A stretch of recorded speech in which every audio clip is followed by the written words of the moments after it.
Kevin Stefanski's trying something new this offseason. What is it, and why is it so important? I'll talk about it coming up next on the Locked On Browns podcast.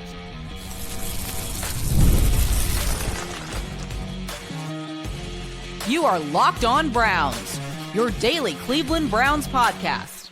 Part of the Locked On Podcast Network, your team every day. What's up, Dog Pound? I'm Spencer German, your host of the Locked On Browns podcast. I'm proudly covering your Cleveland Browns each and every single day in the land and on the road. A new strategy from Kevin Stefanski this offseason. Why is it so important to the Browns' future plans? So we'll get into it. Also, Andrew Berry will not take a Godfather offer from Myles Garrett, according to those who talked to him at the Senior Bowl. And Jalen Milroe, a potential quarterback option for the Browns in one of the later rounds, officially earned the NFL's biggest quarterback red flag. I will get into that coming up as well. I do want to thank you for being an everyday with the Locked On Browns podcast and making us your first listen every single day. Today's episode is, of course, brought to you by FanDuel. Super Bowl 59 is here. There's no better way to make every play more exciting than with FanDuel Sportsbook. New customers can bet $5, and if you win, you'll score $200 in bonus bets. Download the app and head to FanDuel.com to get started. Kevin Stefanski is, for the first time during his tenure as head coach of the Cleveland Browns, attending some of the bigger offseason workouts and activities. He'd been seen at the Senior Bowl, which is a change of pace for him. And he was, I think, at least briefly in Texas for the Shrine Bowl. And so this is an interesting development for the Browns, not only this offseason, but I just think in general, because if Kevin wasn't doing this before and all of a sudden he is, you start to try to read between the lines on what that means. And I think it also does coincide with the fact that what is different about this offseason from previous off seasons for the Browns? Well, they don't know who their quarterback is.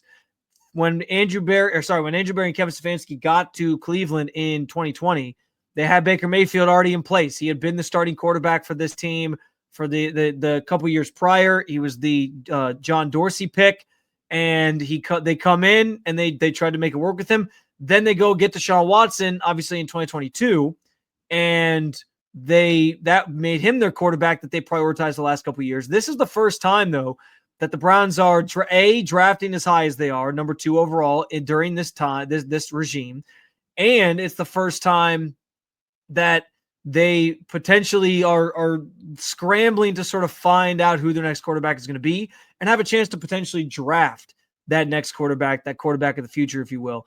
And so I'm fascinated to find out as this process continues, like what this all means for Kevin Stefanski and the Browns in terms of who is the key decision maker, who is the one that has the most say in this quarterback conversation, because we know from when the team got here, you were sort of stuck with Baker in a way because it was the previous regime's quarterback, but you always knew, like, anytime a new regime takes over, and you clean house and bring in new GM, new coach, and all those things, it ultimately, you always kind of bank on the idea that next group that comes in could want to pick their own quarterback and really could want to pick their own players at a number of positions. It's not just the quarterback position, but they always kind of want their own guy, especially when it's an offensive-minded coach that comes in. And so you had a situation where, yeah, they made it work with Baker for the first year. They did. Then they pivoted to, the Deshaun part of this, and then they went from there to, it obviously hasn't worked out, and now they have a situation to finally do that thing that they haven't been able to do, which is pick their own quarterback. And so as the powers that be get together, put their heads together on this discussion and try to figure out who they're going to draft, or if they're going to draft a quarterback, the idea that Kevin Stefanski is taking having more of a presence and maybe taking more initiative and being involved in this process sort of feels like he gets the keys to the car this time. And what I mean by that is, like, they have continued to say that the Deshaun Watson decision was a team effort. Like, it was multiple people, multiple fronts. It was, Kevin, Andrew, the ownership, probably Paul DePodesta on some level, all having input on trying to go get this guy. And that's the story that they're going to continue to tell. Who really, I guess, is the person leading that charge? Maybe we'll find out once the Deshaun Watson era officially comes to an end. He's no longer with the team. But for now, they're saying it was a group effort. It was they're all thought partners in that process of deciding that. But as we've kind of heard through reporting and rumors, it felt more like it was coming from above. It was an ownership decision of like, we got to go get a quarterback. This is the guy. Let's go do it. I'm willing to pay what I need to pay. And so Barry made it happen. And ultimately, like, he's the GM. Like, it falls on his lap when you make a move like that and it blows up royally in your face. So knowing that, understanding that, I think like it does feel in some way symbolic that Kevin is now taking a different approach to these offseason events, making his presence felt, being in attendance, trying to, be around to scout these guys and really have input on them. So yeah, like it feels like, again, he has the keys to the car to potentially choose the quarterback that he thinks is going to be the best fit for what they want to do offensively, because they're going back to his system. This is like what, and it's all these dominoes are sort of lining up and falling in line with each other. Like it's like a connecting the dots type thing where first move after the season ends, fire Ken Dorsey, guy who was brought in to run this new offense with Deshaun Watson. Okay. Are you going back to Stefanski's offense? You heard from guys in the locker room. We need to go back to what we did best. We need to find a different identity. We can't put around one player. All those different things that were said in the locker room. Maybe you should go back to Stefanski's offense. Then you get news that they're hiring Tommy Rees as the new offensive coordinator a couple weeks back. Okay. That was a move that felt like you're going back to Stefanski's offense. He's going to be sort of in that supporting role. He's never been an offensive play caller at the NFL level. And that sort of gives you an indication that they are going back to the Kevin Stefanski offense. And so now it's like, okay, if we're going to go back and do this thing, let's finally get Kevin a quarterback that he gets, the right of first refusal to decide what he wants to do, who is the best fit, the guy that fits his system best, because that is the one thing they have not done at that position just yet. They rolled with the guy that was already here. They brought in some other options, guys that were sort of bridges to Deshaun Watson when he was dealing with the suspension. They tried the Deshaun Watson thing, but they've never allowed the head coach to sort of handpick, if you will, his own coach or his own quarterback rather for this team, for this offense, for this regime. And so it does feel sort of symbolic that maybe that's finally happening. Maybe they are enabling Kevin Stefanski to have more say in this process and identify the guy that's the best fit, which would mean and suggest that, yes, at number 2, they're likely to take a quarterback. Now, that might just be a coincidence. That might just be maybe he's showing up more because he wants to evaluate and decide if these guys are worth, even worth a damn drafting at number 2. And that could be part of this conversation as well. Like if he's having more of a say in these things or in that decision specifically, maybe the conversation ends up being like, I just don't know if any of these guys are a great fit. So let's go out and sign somebody this offseason and we'll worry about finding our next quarterback next year. So, but again, that's what it feels like to me.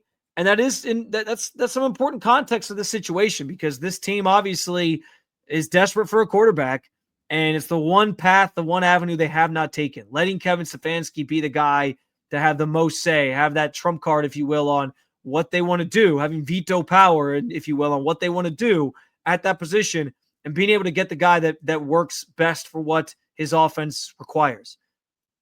I wondered why they haven't gone that route from the start. Like if Baker wasn't going to be it, they probably should have done this years ago and let Kevin Stefanski kind of identify the right guy. They jumped to Deshaun because they got their eyes got bigger than their stomach, if you will, where they were like, we can go get this franchise quarterback, this great player. And obviously it didn't work out. So now probably several years too late, it feels like Kevin Stefanski is finally getting the power to help choose the quarterback that's going to work best for this team, this franchise, and of course, the offense that he admitted last week he will be calling plays for once again. Speaking of these offseason activities and guys being present for them, we know Andrew Berry's been jumping around between Texas, now down at Mobile for the Senior Bowl, and he had some interesting comments to reporters down there about what it would take to trade Myles Garrett, or rather, what it wouldn't take to trade Myles Garrett. I'll explain. We'll talk about it coming up next on the Locked On Browns podcast. Super Bowl 59 is here. One game, two teams, endless possibilities. And there's no better way to make every play more exciting than with the FanDuel Sportsbook, whether it's predicting the first touchdown scorer, calling the MVP, or even betting on the coin toss. FanDuel makes it easy to get in on the action with live betting all game long. You can adjust your bets as the game unfolds and feel the thrill from kickoff to the final whistle. The live betting feature lets you stay involved no matter what happens on the field, and the app is super easy to navigate. Plus, knowing that you can place a $5 bet and potentially win $200 in bonus bets for the Super Bowl, that's icing on the cake. Download the app and head to FanDuel.com to get started. Bet just $5. And if you win, you'll score $200 in bonus bets. That's FanDuel.com. Bet the FanDuel official partner of Super Bowl 59.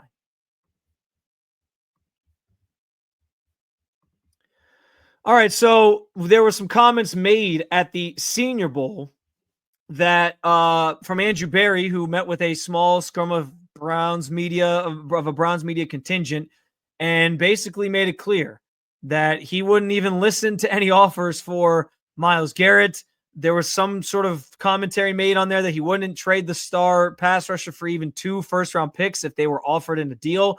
And so it feels like Andrew Berry's drawing a line in the sand here yet again, which is it echoes what he said at the end of the season. His end of season press conference, he made it clear, like, we expect Myles Garrett to have a direct line from Cleveland to Canton, down I-71, plain and simple. We're not anticipating trading him. And so this just, I think, furthers that even more, because there always is the conversation of, like, what if somebody comes with a Godfather offer? What if somebody offers you the sun, the moon, and the stars and says, here, take this. We'll take Myles Garrett off your hand. Here you go. And there is something to the idea that everybody has a price, even Andrew Berry and Kevin Stefanski, as they look to build this team. And so I do think on some level, like, that's still true. Like, if somebody came calling, and that's kind of the interesting part of this, is like Berry can say this in a public setting because he's trying to work out a contract extension with him, and they value Myles Garrett. And they want to be an important part of this team. And it's the right thing to say, frankly. But when push comes to shove, if somebody gives you a call and says, hey, here's 4 first-round picks for Myles Garrett, would you take that? So it's kind of the interesting dynamic between, like, what is the max, like the highest you could go to make a deal happen, and what would you actually be willing to trade? He says 2 firsts wouldn't be enough. And I actually think that's kind of reasonable because Myles Garrett is playing at such a high level still right now. He's in the prime of his career, where if 2 firsts may not actually get the deal done, it may be 2 firsts and some, like, a notable player, maybe 3 firsts, whatever. And if, for a lot of fans out there, I get it. Like, that is the way that you make an instant impact in terms of, okay, maybe you're not going to draft a quarterback this year, but you trade Myles Garrett, you get a bunch of draft compensation for next year or beyond. And that's how you that's what you package together next year to move up and maybe get Arch Manning or get a Drew Aller if he takes that next step, or whoever it might be that they might covet in next year's class. That will kind of give you the ammo to do so. But Andrew Berry's telling you, plain and simple, it's not going to happen. He doesn't envision trading Myles Garrett, and that's not a surprise. I always thought it was overblown that people wanted that to. Here's the thing: like, when a season goes poorly, when a season is when you're in the midst of watching your favorite team go out every week and just play to a 3-14 season and just be, absolutely miserable watch every single week, and no one's having any fun. I talked about it, like, there was such an apathy at the stadium week in and week out with this fan base because the Browns were just bad. They were just downright bad. And so when you do that every single week and you have to watch that every single week and deal with that every single week, you get to a point where I think the fan base became exhausted by the idea of, like, trying this again. And so a lot of fans, and you might be one of them, leaned into this idea of, like, screw it, blow it all up, let's start over. We don't need to, like, waste any time here. And I do understand that theory and thought process, and I do understand where that can work in a way to getting you back on track, because you get a bunch of draft picks. You play for I guess it's not ping pong balls in the NFL, but you get what I'm saying. You play for the draft positioning, you play for the picks, and you stockpile, and then you can draft a bunch of players and sort of start anew, the same way this organization did in 16-17, where they stripped it all down to nothing and then rebuilt it to get guys like Myles Garrett, who are staples of the organization now. So I understand that thinking. I understand where that comes from. That said, I always thought it was overblown that the team should trade Myles Garrett and start all over. And my reasoning behind that was like, I don't think the roster is so bad that you can't, and with the way that to these teams, and Andrew Berry especially, like, manipulates money these days, you're not really like, yeah, you at some point the bill's going to come due, and there will probably be a couple years where, man, the Browns are just like paying the price literally for kicking the can down the road on a bunch of these voided contracts and having to pay all those things at once and pay a massive amount of money all at once to sort of relinquish that off of their salary cap and their books. That day could come at some point. Maybe when Andrew Berry and Kevin Stefanski are still here. Maybe one day when they're gone and doing something else in the NFL or in their tenures. Who knows? But I do think like with this roster as it's currently constructed, like they can get back on track pretty quickly. I mean, we watched this team a year ago led by Joe Flacco, like the ghost of Joe Flacco, the AARP version of Joe Flacco, lead them to the playoffs with a great defense and a good offense around him and some nice weapons around him and a strong running game, all the things that are staples of Kevin Stefanski's system that they're going back to. Why can't you find a quarterback that can at least get you to that? And I understand the goal is Super Bowls. You want to chase those. Myles Garrett made it clear like his goal is to stay competitive and chase Super Bowls. Getting to the playoffs is the first step of that. So if you get there, that's the first box checked along those lines. I just don't think like the team got drastically worse like one year to the next. I think like some guys didn't play up to the way they maybe regressed a little bit back to the mean in terms of who they are as players. So you do need guys to perform at a higher level that maybe don't normally do that, or that did one year and not to the next. Excuse me. So I think there's some of that, but I also think that you're not far off from a team that can get back to the postseason and make a push for a playoff run in some capacity, and heck, even make a push in the AFC North. So I think there's a lot to be said about this year going up in smoke, going up in flames the way that it did, revolving around the quarterback position and who was manning that job, that role, and the offense that they tried to build just being a colossal disaster around him. So it just didn't work. But I am not so resigned to the idea that this team is bad now and that they can't figure it out quickly and get this thing back on track. You have cornerstone players like Myles Garrett, like Denzel Ward, like others, and there's got to be a way to like keep that together, keep that group together, and find some pieces and parts to make it work, and find maybe at least an above average quarterback play that gets you there. Maybe that doesn't win you the Super Bowl, but it's a step in the right direction. And so I think a lot of like the tear down or rebuild conversation centers around like, what's the goal next year? And I think for this regime, for this team, the goal is get back to the postseason, prove that you can be a contending team in that way, and figure it out. So we'll see how they sort of piece this all together. Like I said, Kevin Stefanski's presence at some of these bigger events is notable because maybe that means they will go after the quarterback, and that's the easiest way to get it back on track. But yeah, like I didn't give a lot of credence at the time, even when Myles Garrett made those comments to the idea that they would trade him this offseason. They believe they can still try to push this thing and contend, and I tend to feel the same way. I get the doomsday, the doom and gloom optics from maybe you and maybe that's not you, but maybe that is you as a Browns fan and other Browns fans as well. But I just wasn't there with it. Like, you have a good core group. See if you can figure this thing out. See if you can get the train back on the tracks here. See what you can do about the quarterback position. And go from there. And then, yeah, like at some point you're going to have to hit on that quarterback position, but it's not this, if it's not this offseason, you can still be a competitive team. They took the big swing on Deshaun. It didn't work. And I'm not saying like we just like move past that so quickly. Like it is a problem that they're going to have to reconcile for years to come. But I never thought Myles Garrett getting traded was in the cards this offseason and maybe never. And I can understand why Andrew Berry is making it very clear in any of his public appearances that like that is not part of our plan. We have no plans to trade this guy. We want him to be a Brown. We want him to be a Brown forever.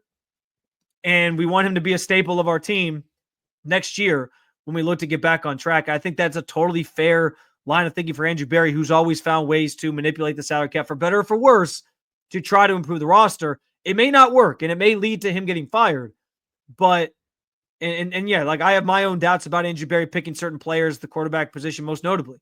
But at the same time, like I commend him for at least not throwing in the towel and saying like, let's just blow it up. Like he's going to try. And so we'll see what that looks like this offseason through free agency, through the draft, and so on and so forth. And if he can truly turn this thing around and get it back on track. But I don't think it had to be this doomsday trade Myles Garrett for whatever you can, even though I know that is a prevailing thought out there from many in the fan base. I think there's still ways to sort of navigate this thing and still at some point get your franchise quarterback via the draft, as I've laid out in previous episodes and as I sort of talked about today. With that said, speaking of potential quarterbacks, one of these rookies coming out, who has a link to the Cleveland Browns, by the way, officially was given the red flag of all red flags when it comes to rookie quarterbacks. It's Jalen Milroe. I'll talk about it coming up next on the Locked On Browns podcast.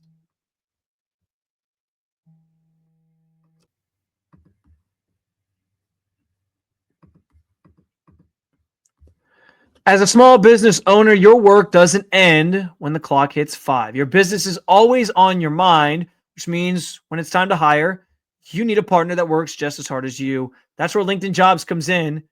You can check out when you clock out, LinkedIn clocks in. LinkedIn makes it easy to post your job for free, share it with your network, and get qualified candidates all in one place. Post your job. LinkedIn's new feature can help you write job descriptions and quickly get your job in front of the right people and the right candidates for insights. And there's a pro tip. Add the hashtag hiring frame to your profile picture to double your reach to qualified candidates. No wonder 72% of small businesses say LinkedIn helps them find high-quality hires. Post your job for free at linkedin.com/LockedOnNFL. That's linkedin.com/LockedOnNFL to post your job for free. Terms and conditions apply.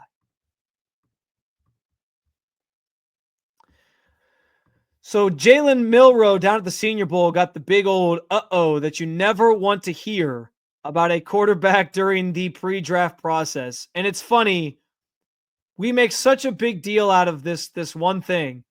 And it like, I don't know how much of a bearing it really has. I tried to kind of go back and look this up, like find quarterbacks that were deficient in this specific measurement.